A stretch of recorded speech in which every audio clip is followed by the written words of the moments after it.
Now for feed bolts, what I do when I get them, when you get these new, they always have this paste on them. This happens to be red. There's also blue.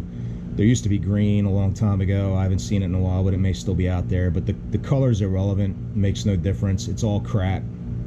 What you should do is get a bench grinder with a wire wheel on, clean all that junk off, get your feed bolts down to bare metal, and use any kind of a non-running blue locker. I like the gel.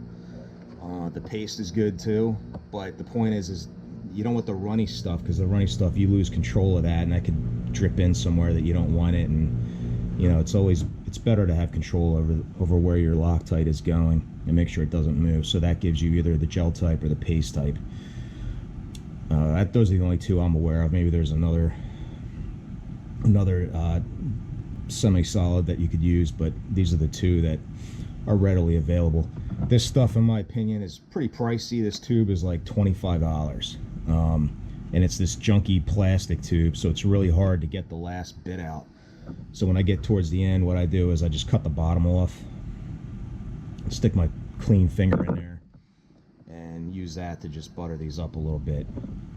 Anytime you tear down an OEM unit or a unit from any of those big nationwide companies, they all use these, and these feed bolts, every one of them, they're going to come out real easy, and they're usually loose even because of this. This is what gave feed bolts a bad reputation for coming loose, is people relying on this crappy paste.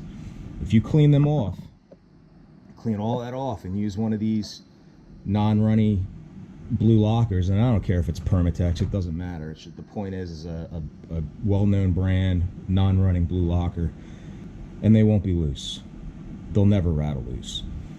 I have a lot of customers with some high mileage units of mine.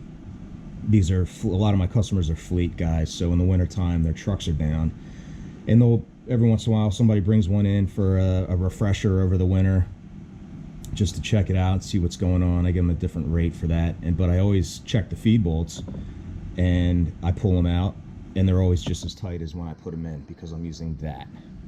If you're going to rely on this, you're going to have trouble. These are going to rattle loose, and if you're tearing down a lot of units, you'll notice that right away.